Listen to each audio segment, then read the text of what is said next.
Kepala BPH Migas Wahyudi Anas memastikan stok BBM bersubsidi seperti biosolar dan pertalite masih cukup untuk melayani kebutuhan masyarakat.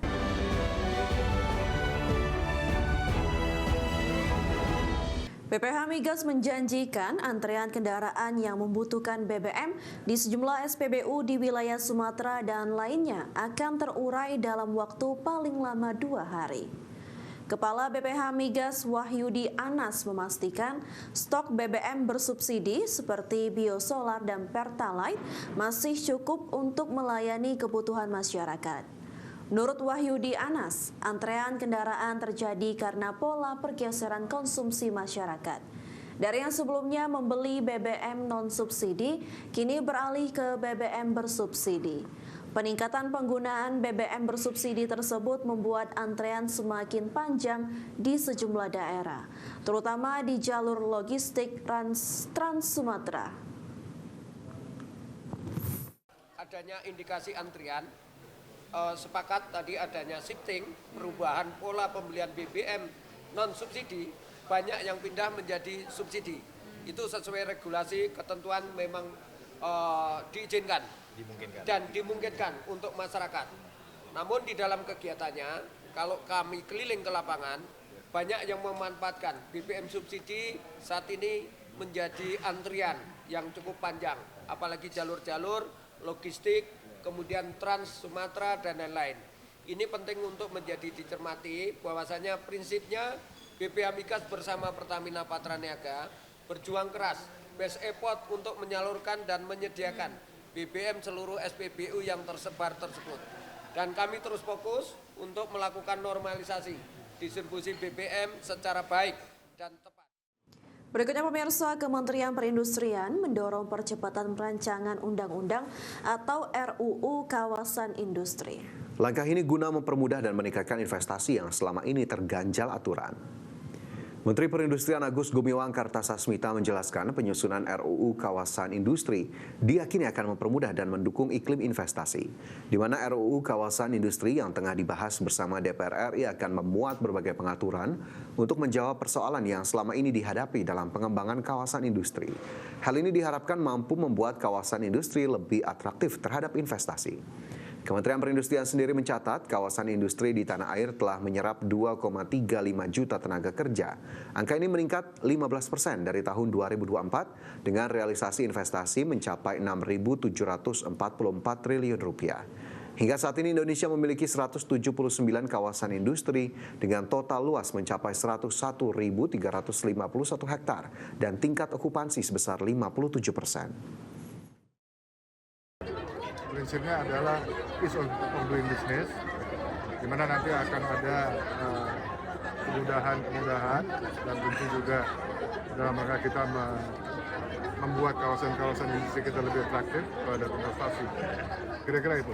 Jadi permasalahan-permasalahan yang selama ini muncul dan timbul di lapangan di kawasan-kawasan industri itu nanti sebisa-bisanya akan kita masukkan di dalam pasal-pasal, dalam ayat-ayat, sehingga nanti setelah RUU nanti diketok, itu mudah-mudahan bisa menjawab semua. Badan Gizi Nasional tengah mengkaji penataan penerimaan manfaat program makan bergizi gratis. Dalam skema yang sedang dibahas, siswa yang berasal dari keluarga menengah ke atas atau masuk desil 8 hingga 10 tidak lagi menjadi penerima manfaat program MBG. Meski demikian, Wakil Kepala Badan Gizi Nasional Agustina Arumsari menyebut usulan tersebut masih berada pada tahap kajian dan belum menjadi keputusan final. Menurut Agustina, pemerintah masih mempertimbangkan dampak penerapan kebijakan tersebut di sekolah-sekolah yang siswanya berasal dari latar belakang ekonomi yang beragam. Kondisi ini menjadi salah satu perhatian dalam pembahasan karena dikhawatirkan akan menimbulkan persoalan baru. Bahwa yang perlu diefisienkan, yang tidak harus menerima lagi program MBG, ya silakan tidak usah menerima lagi. Tetapi mereka yang berada di desil yang di bawah, di daerah yang tertinggal, di daerah yang memang prevalensi stuntingnya tinggi dan sebagainya, silakan diberikan. Bahkan beliau mengatakan apakah 15.000 itu memang juga cukup. Silakan kaji. Jika memang tidak cukup, berapa angkanya? Itu pesan-pesan secara umum lah. Tapi poinnya menurut saya itu hal yang sangat baik. arahan yang sangat jelas untuk kami kemudian nanti bekerja melakukan pembenahan. Kuwait dan Bahrain menghadapi serangan udara baru dari Iran yang terjadi saat Iran dan Amerika Serikat saling serang memperebutkan kendali Selat Hormuz. Tentara Kuwait memperespon dan mengatasi serangan drone baru Iran. Iran menargetkan sistem radar, sistem pertahanan udara, dan penyimpanan bahan bakar di pangkalan udara Ali Al-Salem di Kuwait dan instalasi militer Amerika Serikat di pangkalan udara Sheikh Isa di Bahrain. Kedua negara teluk tersebut kembali diserang sejak dimulai kembalinya permusuhan antara Amerika Serikat dan Iran.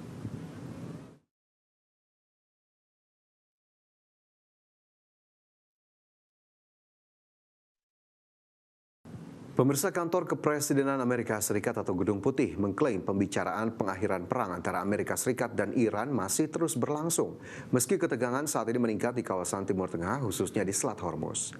Sekretaris Pers Gedung Putih Karoline Leavitt menilai hingga saat ini Iran masih berkomitmen untuk mencapai kesepakatan dengan Amerika Serikat. Adapun pada Jumat ini Amerika Serikat telah melancarkan gelombang serangan terbaru terhadap Iran dan menandai peningkatan konflik selama 6 hari berturut-turut.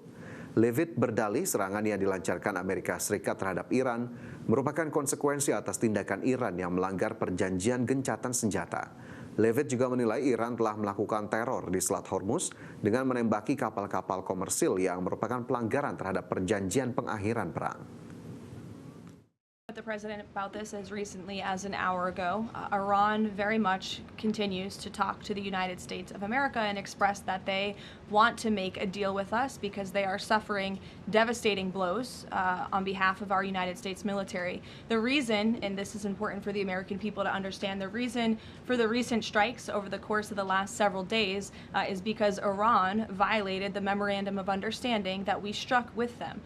Specifically, in the Memorandum of Understanding that they signed, they were not to fire on commercial vessels moving through the Strait of Hormuz. And unfortunately, they have made the tragic decision for them to do that. And President Trump is not going to sit by and allow these active acts of terrorism to take place in the Strait without ensuring Iran pays consequences. Ya, Angkatan Bersenjata Yordania menyatakan telah mencegat 3 rudal yang diluncurkan dari Iran dan mengarah ke wilayah Yordania.